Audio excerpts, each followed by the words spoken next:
কিছু কিছু ভোটারের কথা শুনে আমি কেঁদে দিয়েছি। আর নিপুণের কথা বলবো, এই একটি মেয়ে যে কিনা একাই লড়াই করে যাচ্ছে। তাদের চেয়ার দেওয়া হয়নি, তাদের বসতে দেওয়া হয়নি এবং ঠিকমতো কথা বলাও হয়নি।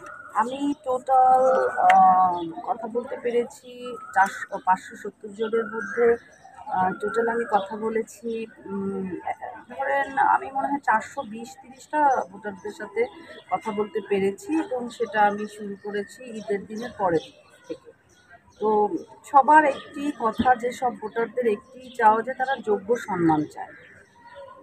তারা বলেছে যে অতীতে যখন তারা এফডিসিতে এসেছে তাদের এবং এসেই দেখলাম যে আমাদের বিশিষ্ট হিরো অনন্ত জলিল, তার কেক কাটা হলো, মিষ্টি খাওয়া খাই হলো। তো আমার মনে হয় একের মধ্যে দুইটা উৎসব পেলাম আর কি, নির্বাচনী উৎসব আর জন্মদিনের উৎসব।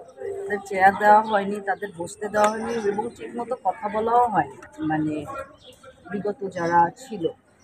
তো আমি ইনশিওর করতে চাই যে এইসব ভোটারদের যে চাওয়া পাওয়া, এদের চাওয়া পাওয়াটা খুব বেশি না, ছোটো ছোটো চাওয়া পাওয়া। এই চাওয়া পাওয়াগুলি আমি পূরণ করার চেষ্টা করব। কিছু কিছু ভোটারের কথা শুনে আমি কেঁদে দিয়েছি, মানে এত হার্ট টাচিং কথা তারা বলেছে আমার সাথে। যে যেমন তারা বলছে যে আমাদের তো আরেকটা সেকেন্ড হোমল্যান্ড হচ্ছে এফডিসি।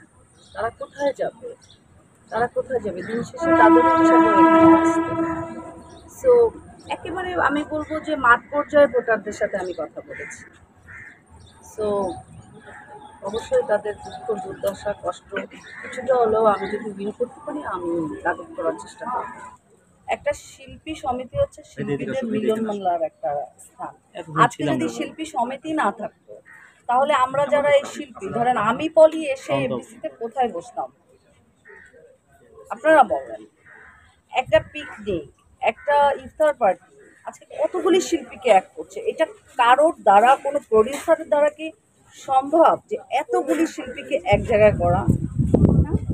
একটা শিল্পী অসহায় হচ্ছে, এই শিল্প সমিতির মাধ্যমে কিন্তু খবরটা প্রত্যেকটা শিল্পীর কান অবধি পৌঁছে যাচ্ছে। যতটুক যে সম্ভব হেল্প করছে তাদেরকে। এই যে একটা বন্ডিং, এই বন্ডিংটা আমাদের শিল্পী সমিতির জন্য আমরা তৈরি করতে পারছি। আর নিপুণের কথা বলবো, এই একটি মেয়ে যে কিনা একাই লড়াই করে যাচ্ছে। দেখুন, একটা মেয়ে মানুষ সে। হ্যাঁ, তো অবশ্যই অ্যাপ্রিসিয়েট করি আমি নিপুণ আক্তারের উপর এবং পুরো প্যানেলটির উপর। তো সমিতি কখনো রাতারাতি একটি শিল্পকে চেঞ্জ করে দিতে পারে না।